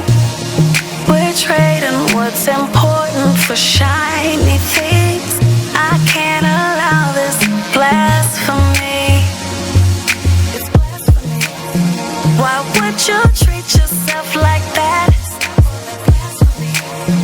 We didn't come this far just to fall right back. I'm from. Don't lose yourself, stay on track. Baby, you're a god. You're a god. Baby, you're a god. Believe that. Full of the things that we've overcome. Full of unspoken battles we've won. There's a rumor going around that Tyler Perry and Oprah are beefing. Well, let me tell you about this. Tyler, okay, told Oprah, bitch, if you don't have my money, we're going to have a problem. Ooh. Oprah said, what is the problem? Ooh. You said if I don't have your money, there was going to be a problem. So Oprah is standing her ground like, bitch, I'm in charge. Yeah, you know, you may have a $250 million studio over there that you film all your shows and movies and stuff on, but I have the empire. That's what Oprah said. Oh, these are her exact words. Allegedly. I made this up. But allegedly. I made it all up.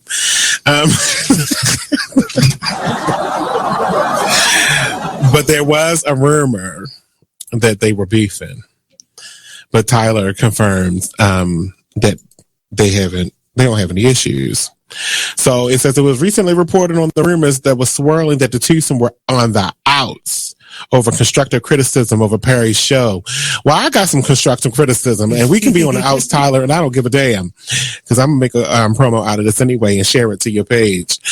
I need the scenes on have and have nots to be like 5% shorter each one. I want you to watch an episode of The Young and the Restless because this is supposed to be a soap opera. No one. You are listening to BeExposedRadio.com.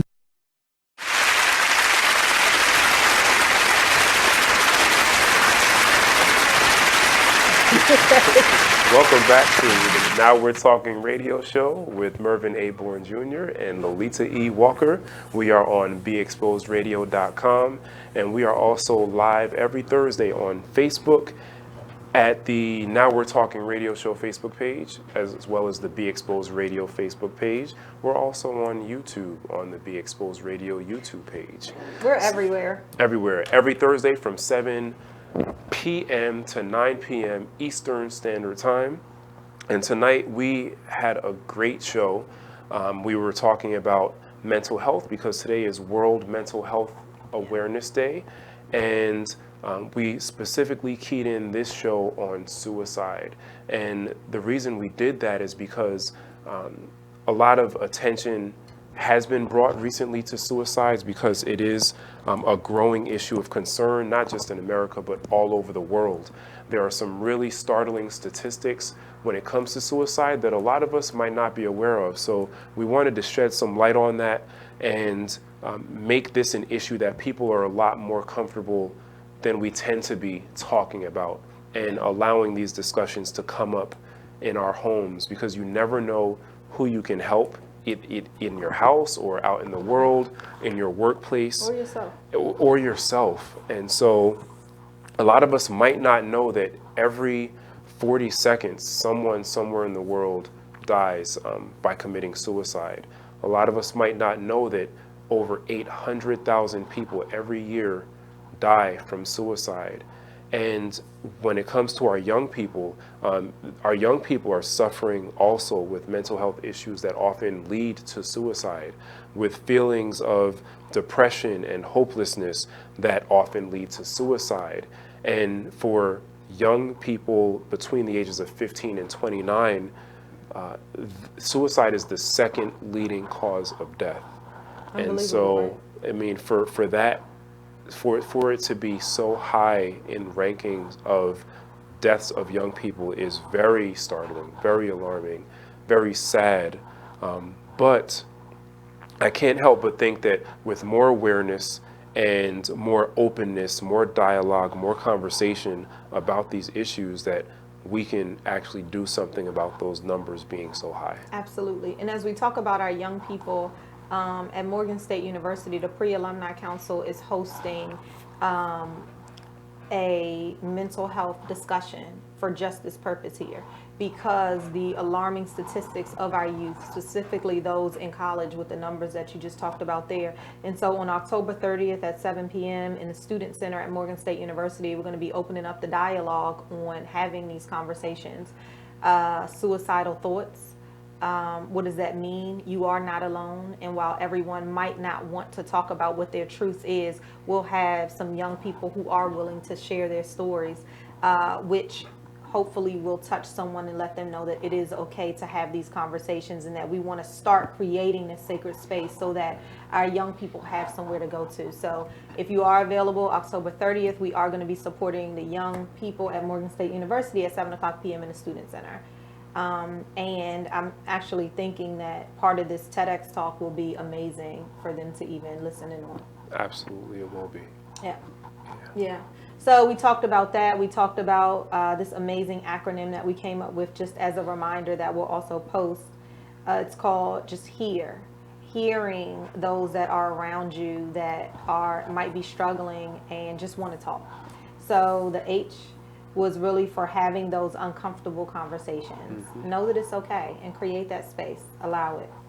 E was for expressing yourself. When you express yourself, you're able to get it out, get what's bottled up out of you, whether it's expressing yourself verbally that we talked about, whether it's journaling, whether it's through poetry. You know, there's different ways to express it, but definitely get it out and don't keep it bottled up. A, we talked about, was asking someone if you can join them to go seek help if that's what they need. Right? And then the last one, which is really important, is recognize that you don't always have to solve. We might not be equipped to solve, so don't try to solve. Listen and create that space is what we're challenging everybody to do today. So we had Mary Angela Abeo, who is a TEDx speaker. In September, we played 3 minutes of her talk here and really listened in, and she left us a message and challenged us to create these spaces. Her project, Faces of Fortitude, please go check it out. is so powerful and so amazing. And I think what it did for me was shifted my mindset, like you said, on how we think about suicide. Yeah. Right? Yeah. And there are a lot of misconceptions and stigmas around suicide and around mental health in general that we need to do away with and just cut them out at the root and get rid of them and stop the cycle of passing those stigmas and misconceptions on to our children and then the young people in our lives. So, what are some stigmas or misconceptions that you've learned as a growing adult about mental health issues that you have done away with? I think the first is you only go to a shrink if you're crazy. And I think just the notion of crazy and what that means, it doesn't mean you're crazy when you go see a therapist. It means that you have chosen to take care of your mental space the same way you take care of your body. And that is a choice that we each can make. So I think that as I've grown up, what I've recognized is that we make choices, and then the language that we use around things can really put you inside of a bottle. But if we expand that language to let you know that self-care is not selfish, like taking care of yourself, your mind, your body, and your spirit. The same way you want to exercise is the same way you need to take care of your mind space. And that means maybe you need to see someone, and that's okay. I think recognizing that you're not alone is a big one. Like, you're not the only person going through something, even though it feels like that. Right. What is that you're feeling, and what gets you out of that space so that then you can talk about it? For me, it's gospel music, hands down. I will turn on contemporary gospel in a second. Might shed some tears, but it also helps me to recognize gratefulness, what I'm grateful for. I also pray for me, and I also leverage writing, which is important to me. For me, one of the biggest misconceptions that I've shed, transitioning from a child to a young adult to an older, more mature person, is the idea that having a mental health issue or feeling sad or feeling depressed equates to weakness, especially for men. And what you learn as you get older is that being able to express your emotions is actually a sign of emotional health and emotional wellness. Being able to articulate how you feel, what you're going through, is a sign of emotional health, not weakness. And in terms of having legitimate mental health issues, like maybe even a diagnosis, that is a medical situation. It's not a sign of weakness. And it's nothing that we should be ashamed of. It's nothing that we should be stigmatized for. It's nothing that we should shame other people for. And so I think that any one of us who is holding on to those misconceptions and those ideas and perpetuating this ideology of shame and embarrassment when it comes to needing help and mental health issues, we really need to stop. And if we see that happening or hear of it happening, we really have an obligation to say it and just cut those myths off so that they don't keep being perpetuated. And I love the demystifying mental health. So Dr. Sophia, who some of you guys might not think she exists, but she does. I talk about her all the time, and I just haven't had the opportunity to have her on the show. Her schedule's so busy, but we will eventually have Dr. Sophia Rahman, who actually is also a Morgan State University grad. What a coincidence. In the class of 1999, what a coincidence. Those greats, I tell you. All this greatness. All this greatness that we're surrounded by. But I love it because she is the doctor at my retreat every year, the expert doctor that's there, and she really does these workshops to demystify mental health and making sure that these stigmas that we've attached to not being able to talk to somebody, or what it means if you go to a therapist. Does this follow you forever? If you're on medication, does that mean you can never get off? What does holistic medicine look like? And is that an option for you? Like, all of these things. And I think that that's so important as we start to, because the key is when you open up these things and people start getting triggered, it's really irresponsible for us to not have then somebody there that can actually help them in that space. And so we want to make sure that as we do those things, particularly at my retreat, that we have somebody there that's for that. So I love it. So that's what we did the first half. Yeah. And then the second half, we transitioned Yes, to homecoming. Homecoming. What does it mean to come home and take care of yourself? That's right. So LeVar, who's on the live watch, the live stream, said, homecoming reminds me of the power of Black love and intellect, unity, and the celebration of our multitude of talents. Morgan is the soil that nurtured my growth mentally, physically, and spiritually. Yes. LeVar, you are on it. LeVar is one of my teammates. I played football at Morgan State University, and one of the things that I look forward to going back for every year is reconnecting with my teammates. And last year, I saw a few of them that I hadn't seen since the late 90s. Wow. And some of them, it was like their first time back. Wow. You know, some of them live all over the country in different parts, whether it's Florida, California. Some have been traveling different places in the world, and but they found their way back last year. And when I tell you, like, we picked up right where we left off. It was so much love. We hung out on the campus. We hung out It's making me smile off the already. campus. I'm so excited. And like, just to see people and be with people that you struggled with and suffered with and worked up, you know, woke up at 5 a.m. and lifted weights with, and, you know, when everybody else was asleep and you were like, oh my God, what are we doing? Like, those experiences really not only built us as men, but just made us better people.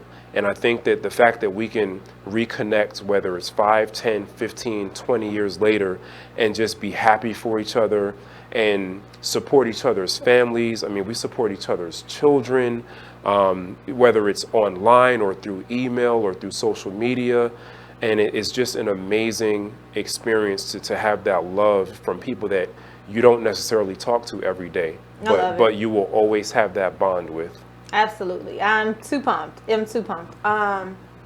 So tomorrow, what we look forward to, no, tomorrow's the gala. Yes. Absolutely. So for first in the morning, in case for those of you that that did not, we're not here at the beginning of the show, tomorrow at 2 p.m., we are having a book signing, each of us, for our respective books at Barnes & Noble on the Morgan State University campus, which is located at 1700 East Cold Spring Lane, where I will be signing my book, A Single Mother's Guide to Raising a Son, and Lolita will be signing her book, The Intersection of You and Change. So we will be there with smiling faces on because homecoming has kicked off. We love to meet you. If we've never met you before, just let us know that you found us on Now We're Talking, and we will be there at the bookstore starting at 2 o'clock. For you Morgan alums, then get on out a little earlier. We're having our alumni business meeting at 11.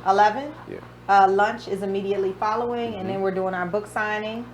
Later that night, Mervin and I will be at the gala. Him, his lovely wife. I'll be there going solo because I'm hanging out with everybody. The Morgan State University Foundation every year sponsors an amazing black tie gala, and the purpose of that, the main purpose, is to raise funds to support scholarships and giving for the university, and to continue the amazing legacy that is being built, that has been built at Morgan since the 1930s. And I look forward to it every year. Every year it gets better and better and better. And for me, that will be the kickoff night for homecoming weekend. Absolutely. Saturday's the parade. I have to make a parade. That's my next year's goal. Year's goal. So Saturday's homecoming on the yard. I cannot wait to see everyone. Hey, Sarah. Yes, book signing. We made it happen. So homecoming weekend, we will be doing our book signing Friday, tomorrow at 2 o'clock p.m. Saturdays on the yard. Of course, there's parties every single night starting from tonight. Great way to reconnect. And then Sunday, there's church service on the campus. And brunches everywhere. Everywhere. Sunday brunch everywhere. Sunday brunch everywhere. So there's a couple that are important to us, and we hope to see you there. But tonight has been a spectacular show, and we are just so blessed to have all of you guys. We have some amazing upcoming events that we want to talk about. So for me, next weekend, I'm getting ready for 2020, everybody, and so should you be. We are doing Visioning and Beyond event, a Visioning and Beyond. Not only are we doing vision boards, facilitated vision boards, but I'm also taking you on a workshop to go beyond and how to make it a reality with accountability, ownership. We're driving 2020 to a reality. So I'll be doing that in Brandywine, Maryland from 1 p.m. to 5 p.m. You can find out all the information at Lolita, Lolita, Walker.com. I would love to have you. So that's October 19th. That's Saturday. On the 24th, I am doing Thursdays at the museum, where I will be right here, actually, free admission at the courthouse, 100 North Calvert Street. I'm also doing a book signing and chatting about my book, October 24th. And then November 1st, that's my birthday. Yay. I know, thank you in advance, Scorpio. So November 1st through the 3rd, I will be at the Baltimore Book Festival, as well as the Light Festival, which is downtown Baltimore. Well, I'll also be selling and signing books. So plenty of opportunity for you to come out for book signings and Visioning and Beyond in October and early November. You got a lot going on, girl. I do. I'm going to put the whole calendar up because I didn't even talk about for the rest of the year. That's just enough for today. Right. So we do have to go to break now, but we will be back for one more segment. Good. And you can talk about what's happening. Right. And we talk about what else we have going on coming up. We'll give you a recap of the show for those of you that are just joining. And we'll be right back with Now We're Talking on BeExposedRadio.com. Thank you so much for joining us.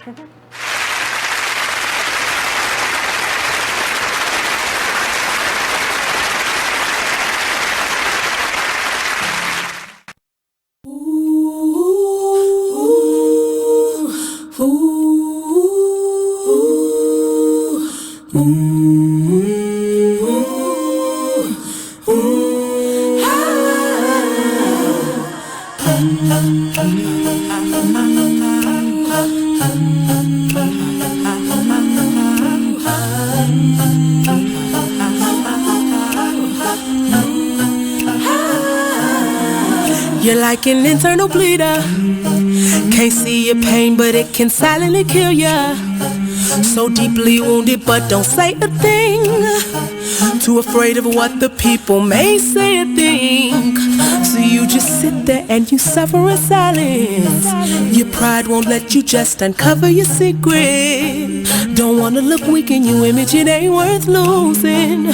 So you just act as if it's nothing happening. God sees you. Take a minute and listen to this flashback of the Artist Exchange radio show. Any trouble, because I get into any trouble, but I had a problem that this then became a discussion at that workplace environment.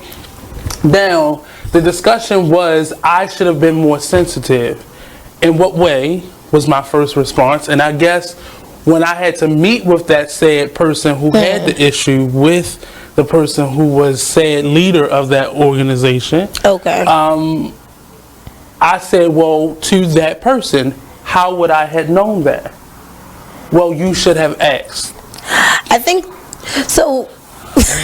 You want my opinion? It was a circle, and I was willing to go on that merry-go-round. You are better than most. Yeah.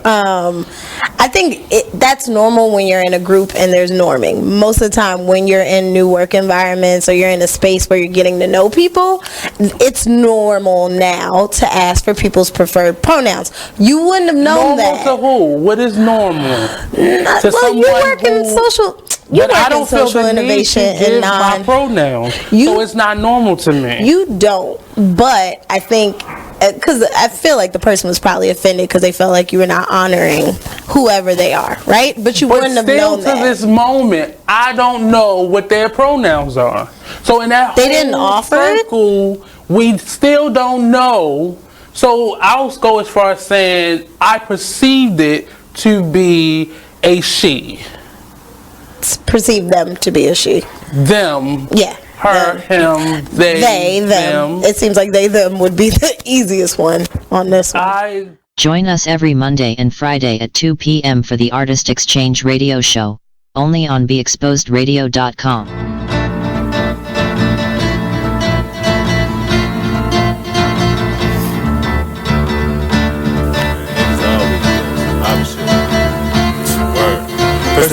you, then desert you. Leave with a plate full with no spoon. And ain't no space I can't escape. You are listening to BeExposedRadio.com.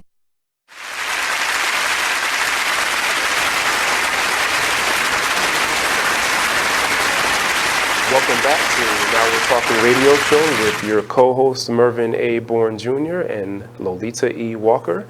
We are wrapping up an amazing show we had tonight where we had a great discussion about mental health because today is World Mental Health Day. And we spoke specifically about suicide. And that was the first half of our show. And the second half of the show, we talked about homecoming and what it means to us, what it means to you, and specifically because this weekend is homecoming at Morgan State University, Baltimore, Maryland, our alma mater. Yes. So I learned a lot. I enjoyed talking about it, specifically about the mental health awareness, and just it really has been a point of growth for me over the past year, learning more about mental health and exploring my deficits in that area, and just making a commitment to being better about reading more, researching more, and being available.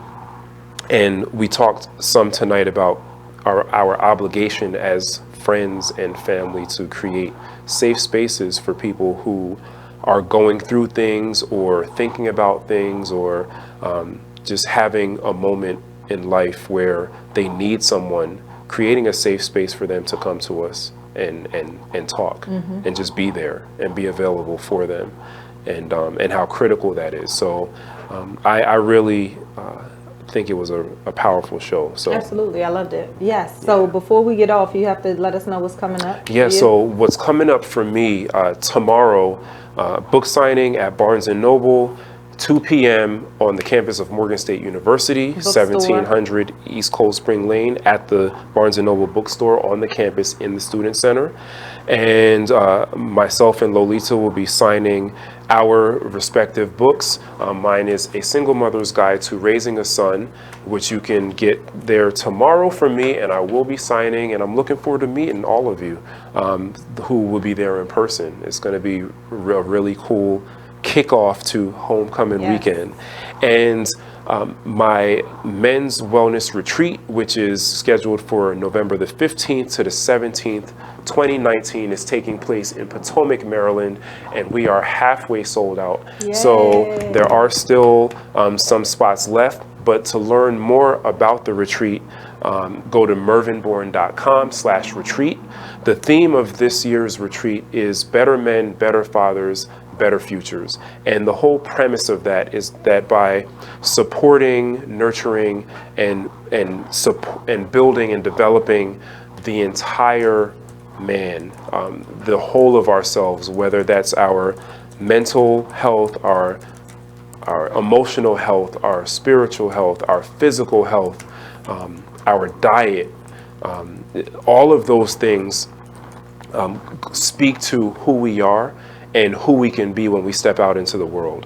And in order to conquer our fears, in order to be our best selves, in order to figure out who we are and where it is we want to go, what it is we want to do, and who it is we want to be, we have to first have some sense of balance in our lives, both externally and internally. So this men's wellness retreat will be the ultimate reset that we all need to hit in order so we can go out there focused, recharged, re-energized, and ready to accomplish our purpose in life. So more information can be found at mervinbourne.com/retreat. If you have any questions at all, email me at mervinbourne@gmail.com. Look forward to speaking to you, and I'll answer any questions that you have. I love it. I'm just so excited. We have so much going on. We really should put a calendar up here. I did just put your men's retreat up. Great, And thank you.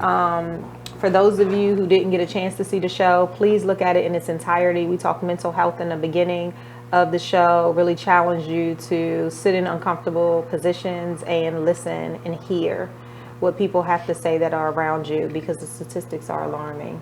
I think you said every 40 seconds someone commits suicide. Every 40 seconds somebody commits suicide. And if we have the opportunity to create a space where people feel comfortable just sharing something, then we might save a life. Yeah. And then the second part, we talked about homecoming. And I'm just too pumped. My homecoming starts today. I know Mervin waits until tomorrow. For me, I'm all in right now. So I'm in Baltimore for the rest of the weekend, and I'm just so excited. Yep. So thank you for joining us. We will be back next week. We will be putting up everything we talked about today. Please listen back in, hear Mary Angela Abayo really greet us, and then part of her TED Talk. Please listen in on that and create those spaces. Thank you all for joining us this week on another episode of the Now We're Talking radio show. I am your host, Mervin A. Bourne Jr., and this is Lolita E. Walker. We will be back next Thursday. We're here every Thursday from 7 to 9 p.m. Eastern Standard Time on BeExposedRadio.com, as well as YouTube and Facebook on the Now We're Talking radio show Facebook page. So thank you so much for joining us. Have an amazing week. And those of you that will be joining us this weekend, happy homecoming. Happy homecoming. Bye.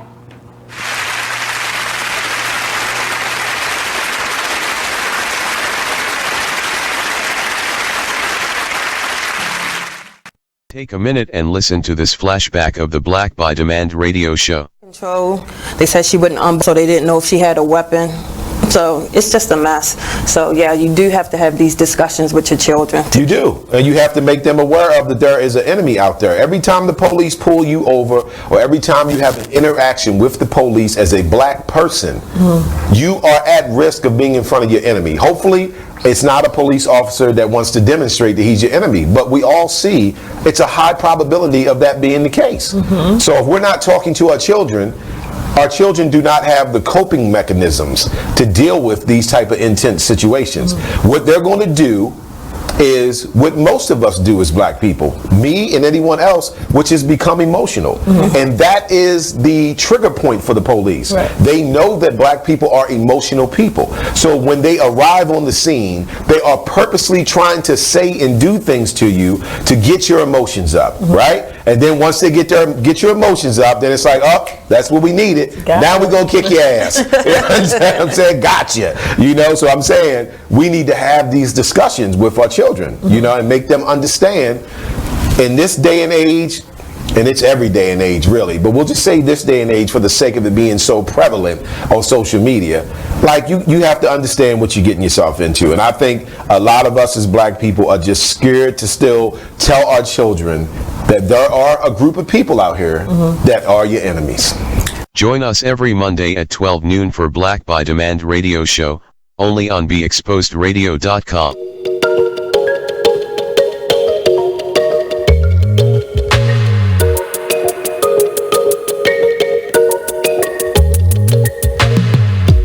Far into this unknown to find who we really are.